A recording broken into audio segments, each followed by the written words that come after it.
Okay, so next we're going to be talking about why committees. Why does Congress do most of its work in committees? And this, by the way, is the kind of question that I'm very likely to ask on an exam. So be particularly mindful on this particular section because this is a topic that has a good probability of being at least, if not a mandatory question, a voluntary question. So why does Congress work in committees? You can see on the lecture notes that I have 3 things listed. So we're going to go through each of them one at a time. The first reason, and they're not listed in any priority, they're all important. The first reason is just that it's simply more efficient. I talked about this in an earlier video, that it's much easier to divide up the labor. Like think about the House of Representatives. There are 435 members of the House of Representatives. And so imagine that there's a bill that's being debated on education, and then one on the environment, and then one on the armed forces. Just imagine there's 435 members. So try and imagine getting 435 members of Congress together and say, okay, everybody, we're going to go ahead and we're going to start debating this bill on agriculture. And everybody wants to raise their hand and give their input and say what they want to say. There's 435 members. I mean, if everybody just wants to speak for 2 minutes, you're talking about over 800 minutes of people talking. That's hours at a time. And so, you have 435 people debate a bill on agriculture. And then when you're finally done with that, if you have any time left over in the day, then you go ahead and you debate the next bill on education. Then you debate the next bill on the armed services. It would be extremely time consuming. Just think about doing a class project. If you were doing a class project, and all 35 members of the class had to do each part of an assignment. Much better to go ahead and say, okay, you guys handle this, you handle that, you handle this. That's what they do in Congress. It's the same basic idea. So it's just more efficient. And so basically what they do is they'll say, okay, this is true in the Senate as well as the House. Okay, you people over here, you guys are going to handle the stuff having to do with agriculture. You people over here, you're going to handle the stuff having to do with education. You're going to handle the stuff, and they just pick out different groups who are going to handle these kinds of things. So it's just more efficient. But again, as I told you before, the way it works is if there's a bill having to do with agriculture, the Agriculture Committee, which has jurisdiction, which means it has the authority to control and take charge of any bill that has anything to do with agriculture. The people in the Agricultural Committee will debate the bill, they'll write it, they'll make adjustments to it, and then once they pass it, if a majority of them say, hey, we like this bill, we've worked on it, it's a good bill, it then goes to the floor of the House or the Senate, meaning then everybody gets to vote on it. So if there's a bill that's being debated in the Agricultural Committee, and you're not a member of that committee, you're on a different committee, it doesn't mean that you won't get any say in it. You will get a say. You will get an opportunity to vote yes or no on it. But first the committee does the work, and then it comes to the floor. And again, the floor means everybody gets to vote. So the first reason is just it's more efficient to hand out, to sort of divide the work up among everybody.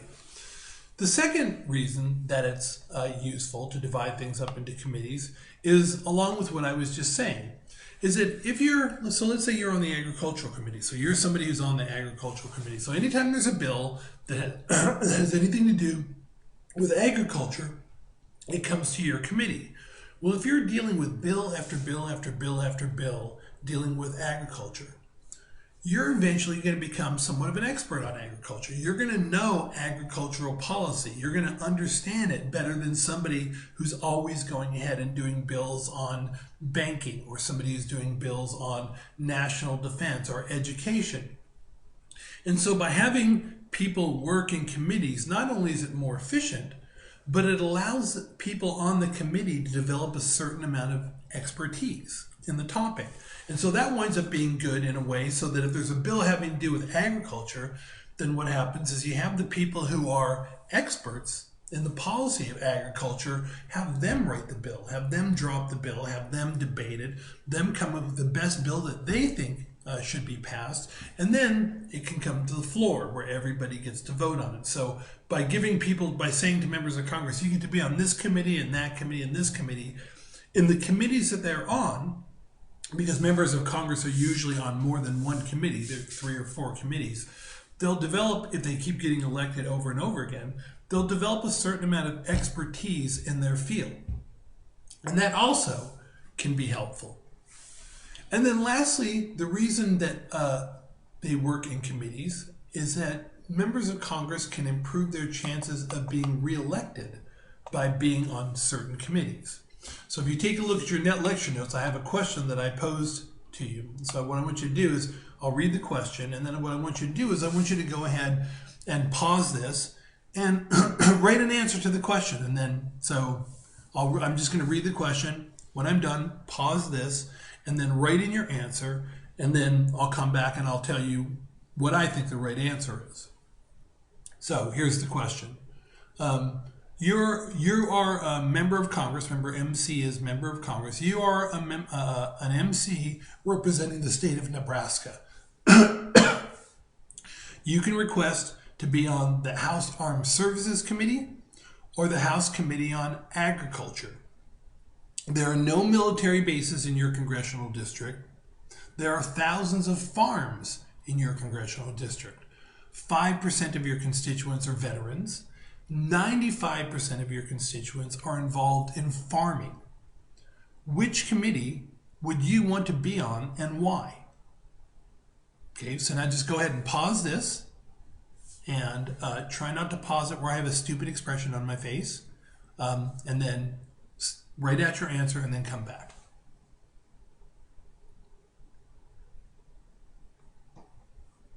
Okay.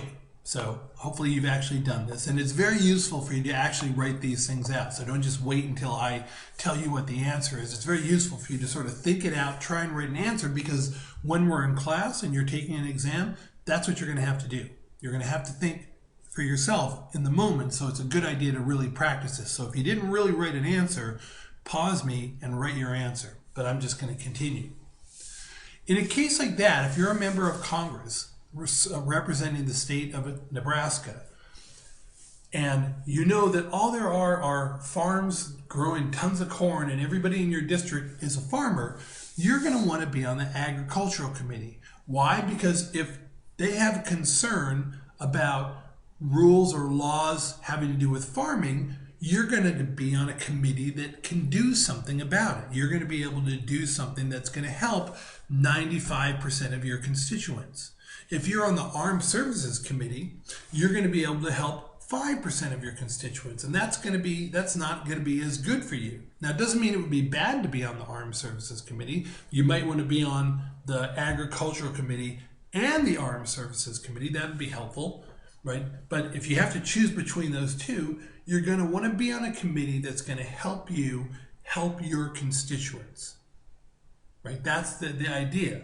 So that is another reason that members of Congress work in committees as well. So they set it up so that in the Agricultural Committee, the people who work on the Agricultural Committee are from states that do a lot of agriculture.